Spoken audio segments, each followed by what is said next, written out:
Bueno, muy bien, señoras y señores, muy buenas tardes.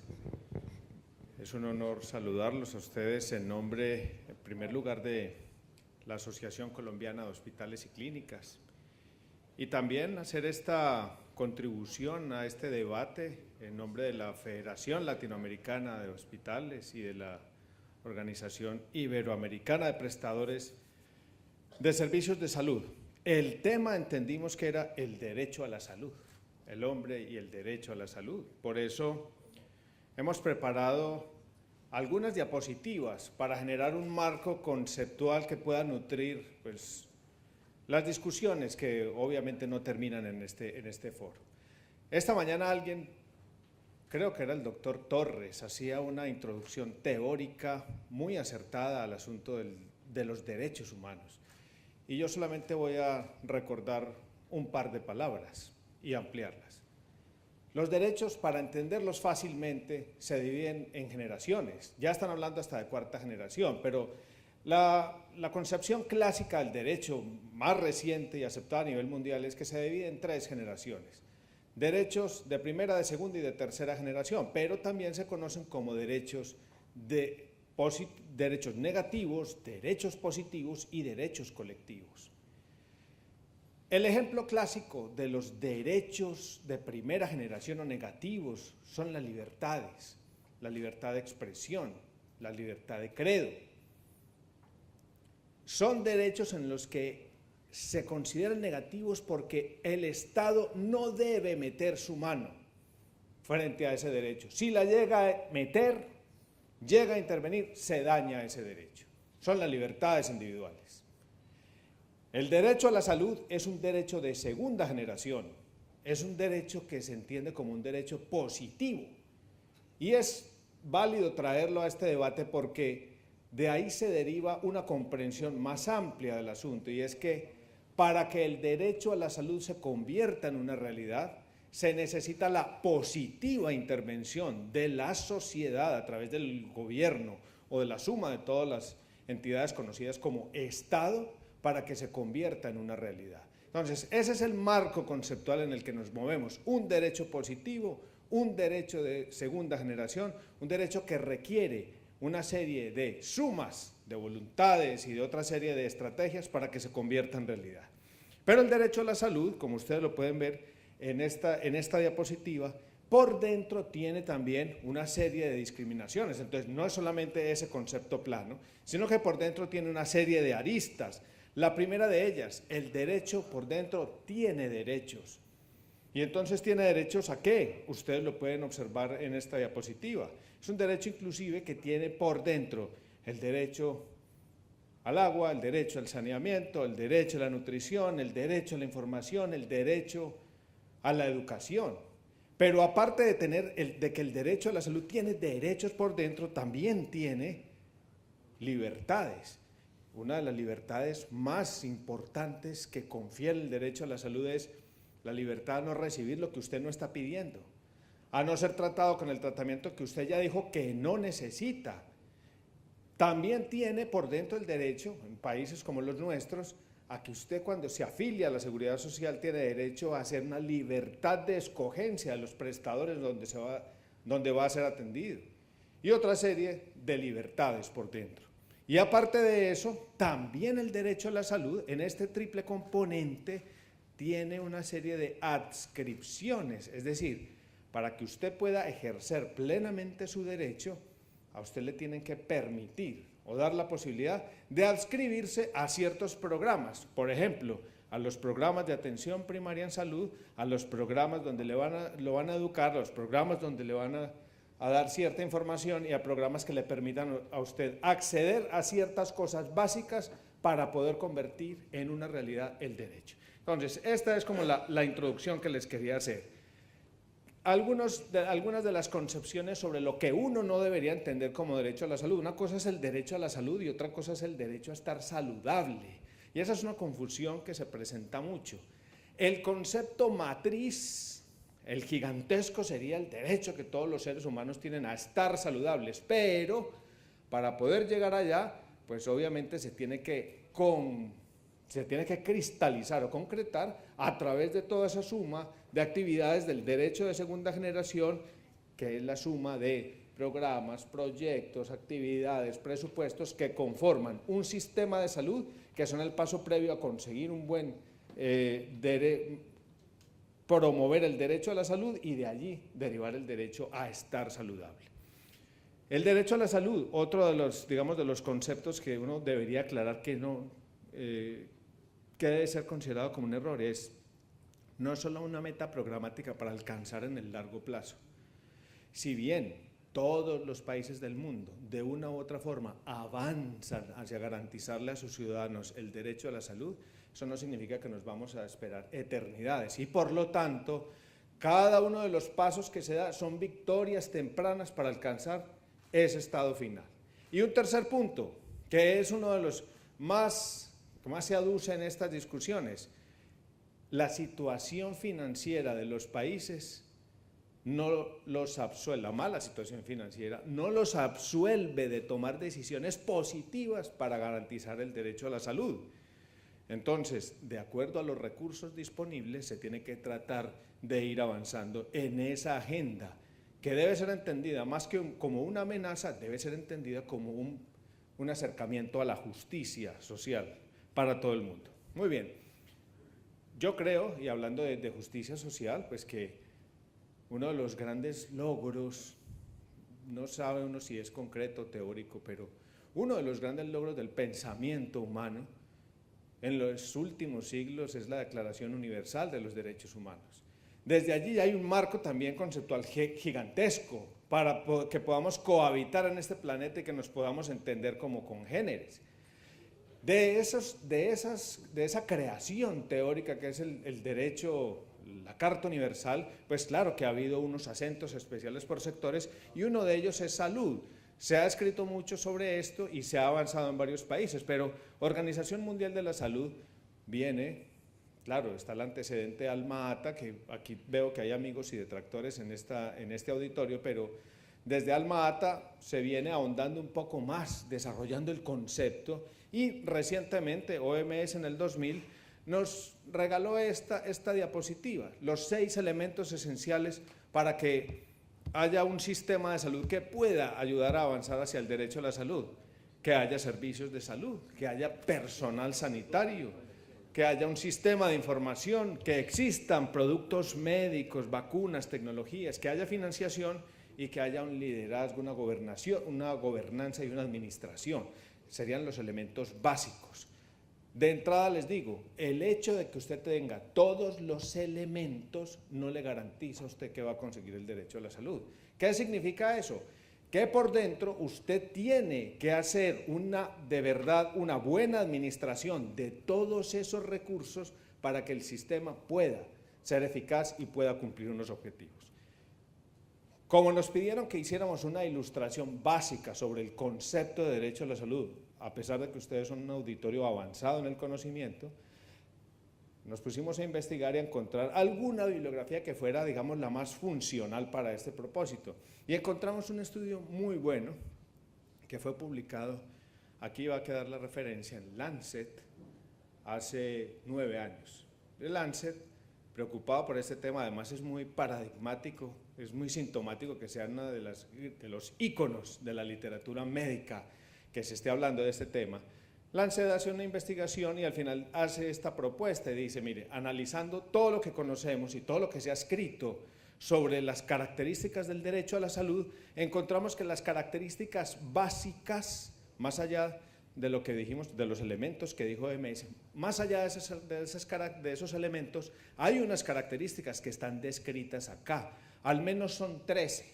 Y sobre esas 13 dimensiones, Lancet avanzó haciendo una investigación, levantando documentación e información en 194 países en el mundo, mirando estas dimensiones o estas características. Hizo estas 194, las agrupó en 72 indicadores y trató de desarrollar el objetivo de profundizar en la comprensión de esos indicadores, en el despliegue de esos mismos indicadores para saber si los países están o no avanzando hacia la consecución del derecho a la salud.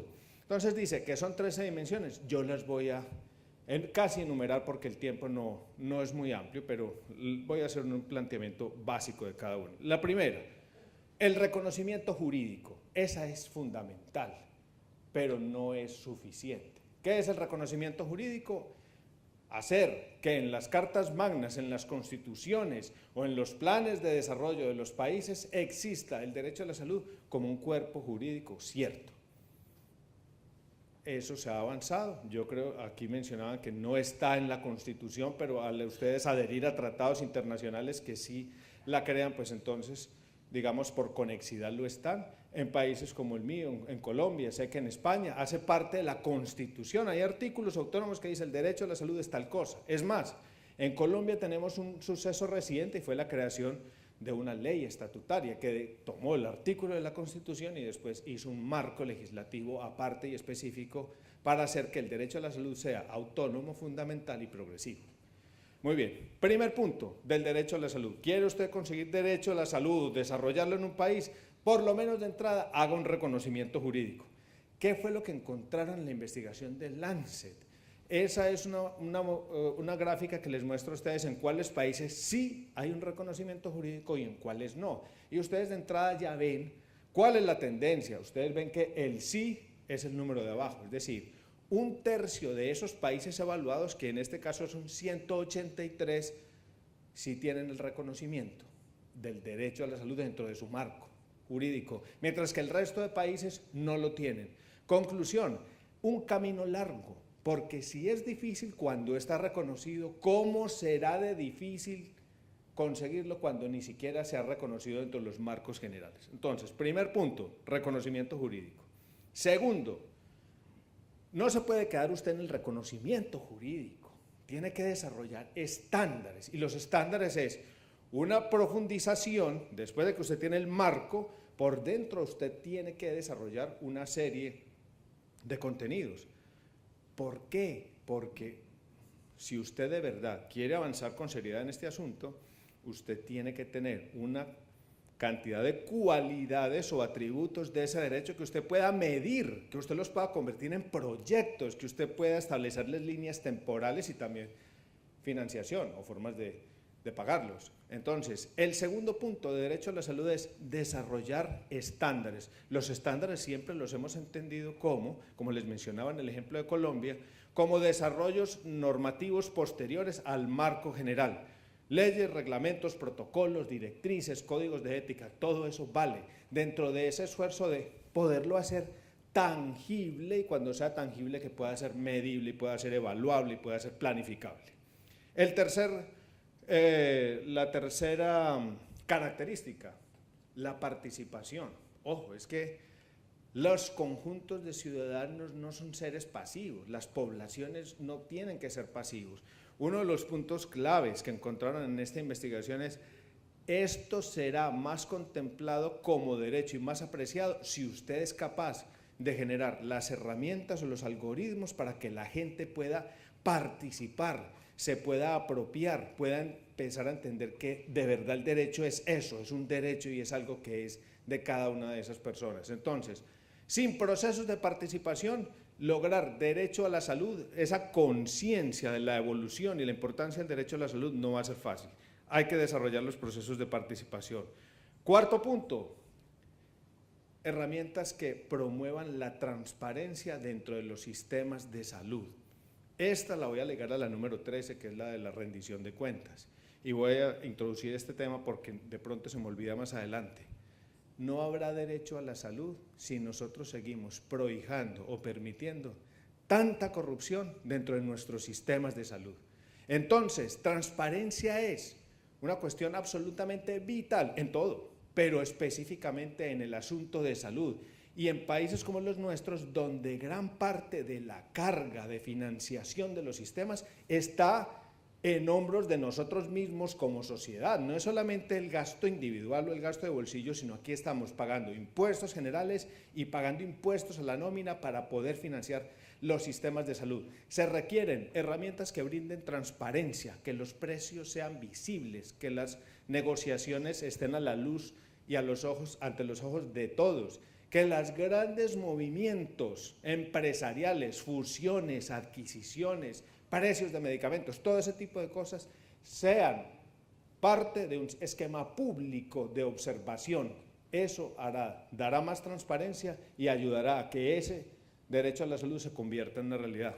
Miren ustedes que en el primer párrafo se habla de la confidencialidad. Entonces, derecho sí, a la transparencia sí, a mirar sí, pero de todas maneras, hay todavía que mantener, y oigan lo que estoy diciendo, hay todavía que mantener en la medida de lo posible la confidencialidad de los datos.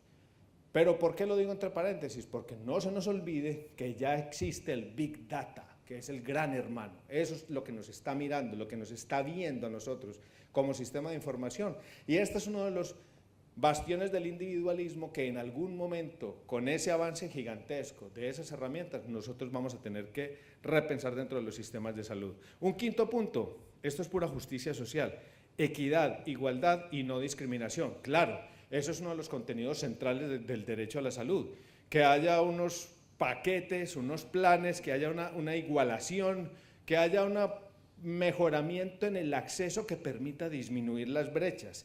La gente del Lancet dijo, sí, eso está muy bonito en el papel, equidad, igualdad y no discriminación, pero le hizo preguntas a algunos países, solamente 51 contestaron, con una cosa básica.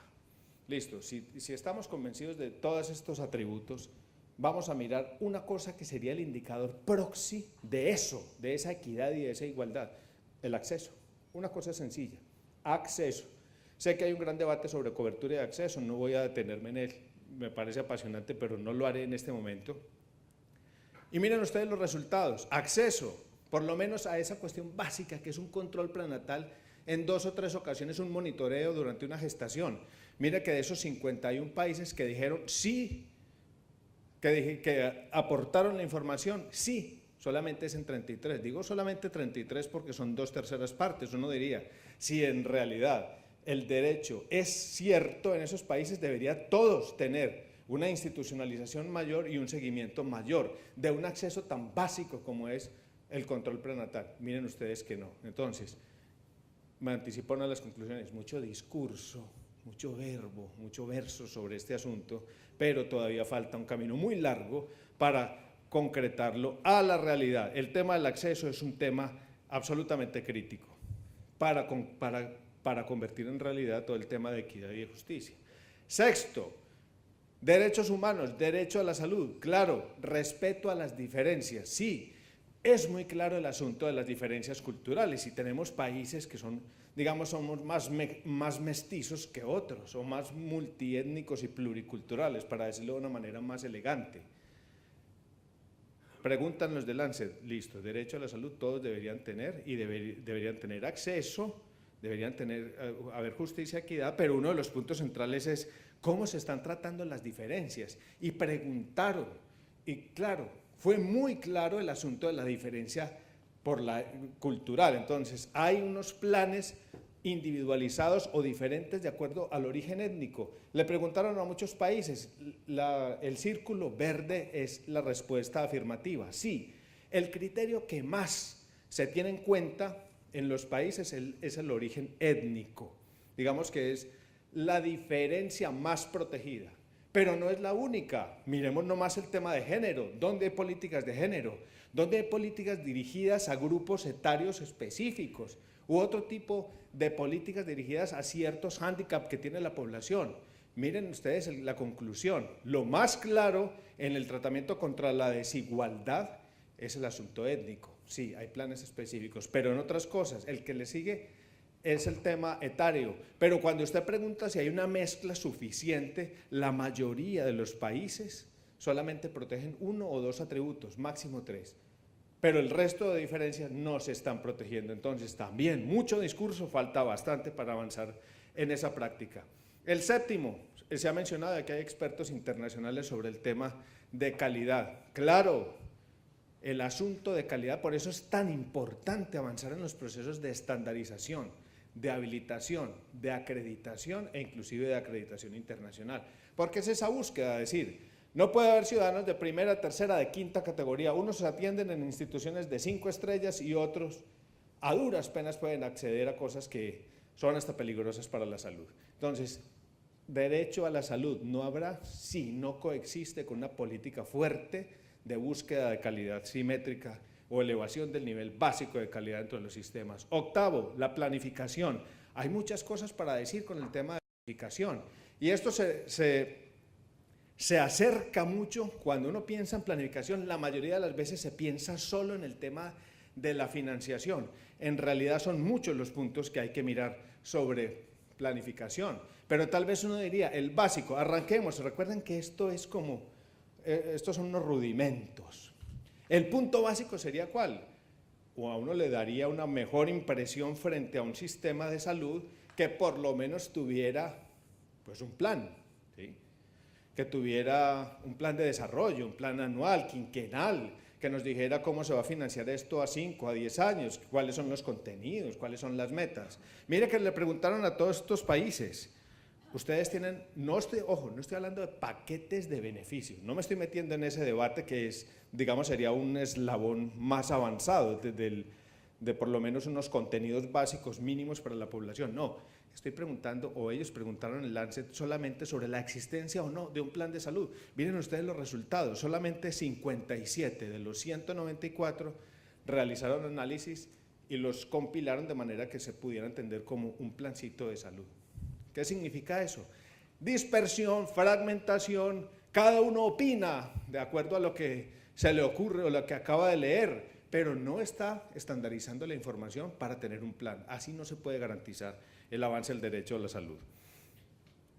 Sigo con el noveno componente, sistemas de referencia. Parece que no tiene nada que ver, pero pues por supuesto que lo tiene todo. ¿Por qué? Porque hay que ofrecerle una lógica asistencial y técnica a la población y hay que tenerle cerca al sitio donde viven, donde estudian, donde se recrean, donde existen. Hay que tener unos niveles básicos o unas puertas de entrada que resuelvan la mayoría de las cosas, pero también tiene derecho la población, no solo a esa búsqueda activa, sino también a tener sitios de referencia y contrarreferencia para la mediana y la alta complejidad. Esa lógica no se ha perdido, es una lógica universal en el diseño de cualquier buen sistema de salud. Es tan lógico y es tan básico que está dentro de estos 13 puntos de lo que es el desarrollo del derecho a la salud. La coordinación, pues bueno, se entiende, se deriva de todo lo que hemos venido y tiene mucho que ver con el gobierno, tiene mucho que ver con el sistema de información, tiene mucho que ver con el reporte de datos, tiene mucho que ver con la rectoría de los sistemas de salud que se ha perdido. Tiene que haber una coordinación porque además no solamente nuestro sector el que tiene que estar coordinado por dentro, sino que tiene que tener una conversación con los otros sectores de la transectorialidad que ayudan a construir el derecho a la salud. Y hay un tercer punto dentro de ese mismo, no solamente adentro, no solamente transectorial, sino que las grandes agencias que ayudan y que hacen cooperación también se deberían coordinar. Esto parece un chiste, pero es la realidad. Miren ustedes cómo muchas de las agencias que nosotros de Namibia sobre esperanza de vida, donde dos agencias grandes, OMS y UNICEF, manejan la misma información y al final miran los resultados que son disímiles. Esas descoordinaciones no aportan mucho. El 11º punto, cooperación internacional. Sí, derecho a la salud es un asunto pues, de la humanidad. Hay países que son afortunados, que tienen mejores ingresos, que tienen un nivel de desarrollo superlativo.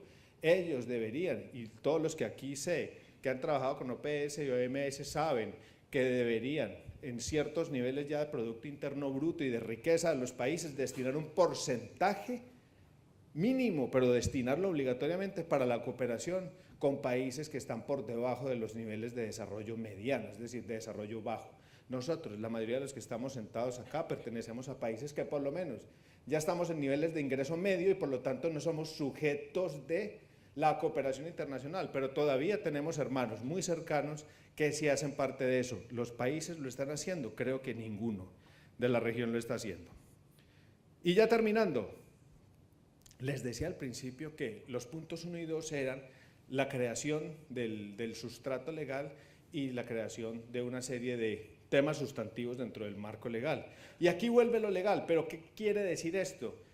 Que las disposiciones, no habrá derecho a la salud si usted solamente se conforma con hacer un positivo desarrollo en la ley, pero usted no es capaz de convertirlo en realidad. Es decir, la obligación, esto debe ser obligatorio, esto es mandatorio y tiene que ser vinculante. Entonces ahí es donde entran todas las agencias que hacen inspección, vigilancia y control en los estados para que se pueda garantizar que todo eso que está escrito en los marcos legales no sea letra muerta. La última característica, según estos investigadores y este estudio, el Lancet, es el monitoreo y la rendición de cuentas. Ya mencioné algo en el cuarto punto, lo reitero acá.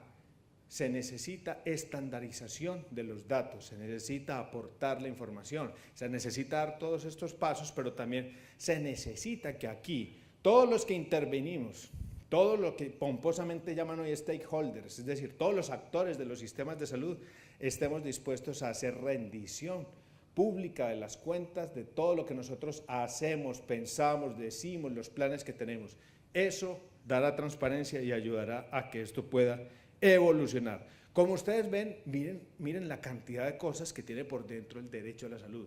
No es solamente diseñar un plan de beneficios y conseguir una platica para financiarlo. Tiene muchísimo, es un movimiento de todo el aparataje institucional de los países para poderlo conseguir. Conclusiones, ¿qué deben hacer los estados? Tienen 3 obligaciones básicas. Respetar.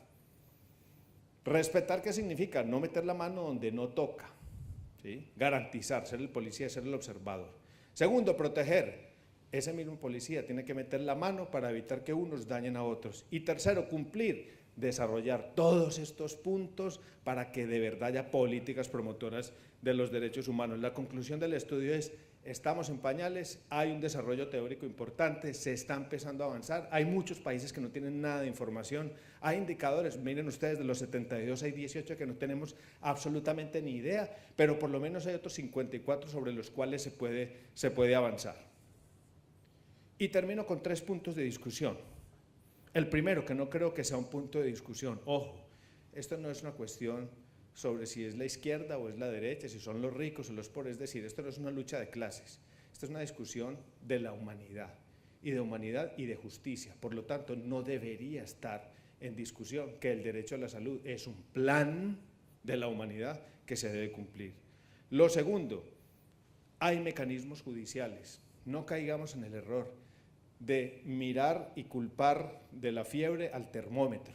En países como el nuestro, en España y en muchos, hay derecho de amparo, nosotros lo llamamos derecho de tutela. La gente cuando ve vulnerado su derecho, acude al juez y usualmente el juez falla a favor de él. Y muchos de los observadores inmediatamente dicen, se judicializó el sistema, es muy malo. No olvidemos que primero fue el abuso antes que la tutela. Primero fue la vulneración y después fue el reclamo del ciudadano. Y cuando hubo vulneración fue porque le negaron algo a lo cual él tenía derecho por ser ciudadano, por estar en la Constitución. Entonces, no lo miremos al revés, tratemos de preservar esos mecanismos y más bien evitar el abuso antes que destruir los mecanismos o puertas de emergencia que dan las constituciones para que la gente pueda satisfacer su derecho. Y el último punto de mis comentarios es este. No son cosas diferentes. La sostenibilidad. Los 3 debates contemporáneos en salud son cobertura universal, derecho a la salud y sostenibilidad sanitaria. Los 3 están íntimamente ligados. Cada cosa funciona porque la otra puede coexistir. Pero les debo llamar la atención sobre esto.